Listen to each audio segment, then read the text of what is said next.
Rob Moreno here with Sentry Equipment. And Angelo D'Ambrosio. And on this edition of our Recipe for Success, we're going to be making some unique Italian water ice. So Italian water ice, everybody thinks, hey, mango, cherry, blue raspberry, sugar, stabilizer. That's pretty simple, right? It's water, it's sugar, it's flavoring, and it's some type of stabilizing agent.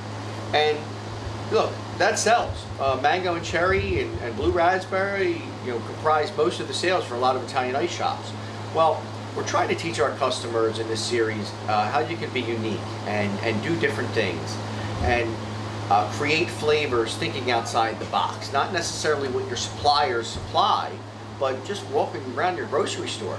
And we've done a ton with ice cream. Ice cream gives you a lot more avenues to be creative with different flavors and ingredients. Ice is different. What can you do with ice? Well, today we're going to make a buttermilk pancake Italian ice. And we have a lot of ingredients in this. And the point is to show you the possibilities of what you can make. So, in this recipe, we're going to use a vanilla water ice base. So we're going to have 64 ounces of that. We're going to pour that in.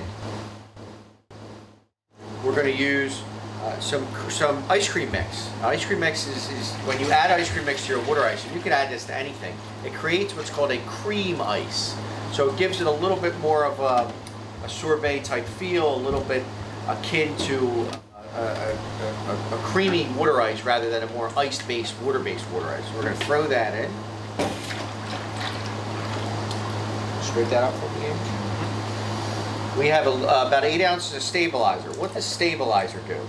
Well, stabilizer slows the separation process of an Italian ice. You have these little ice crystals, and they're filled with flavor. That flavor pops, right? Over time, what happens is that the flavor separates from the ice crystal, and it goes to the bottom. If you've ever had an icy or even an Italian ice that may be old, you see that the ice is up top and all that flavor is in the bottom. That's the separation.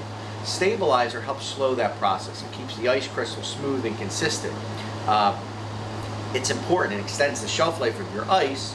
Now, too much stabilizer, if you've ever had ice you get from the supermarket and you go to eat and it's like gummy, well, that's got so much stabilizing agent because that ice could have been made 6 months ago. So they put a lot of preservatives, a lot of stabilizers in there to maintain the flavor in there. It becomes gummy. So we need a good balance. In this, where we're making 3 gallons of ice, 8 ounces is a pretty good balance. We're going to use a pound of sugar. We'll mix that in. And we're going to use a pound of just generic off-the-shelf pancake mix. And then I'm going to use 12 ounces of off-the-shelf maple syrup. You don't have to get too fancy with the maple syrup. You don't need like glass bottle maple syrup. You can just get a regular syrup. Right? And then we're going to add some water to this. You can add as much water. The reason we're adding water is to just help the product be a little bit more whiskable. So we're going to add some water into this too. You don't need to measure the water because you're going to fill the batch machine with water. So there's going to be way more water. We're essentially putting 12 quarts of product in here. So in our machine, so as long as you don't go above 12 quarts with the water, that's fine. And all that does, it really just helps to mix the product and dissolve the pancake mix, the sugar, any solids that you have in there.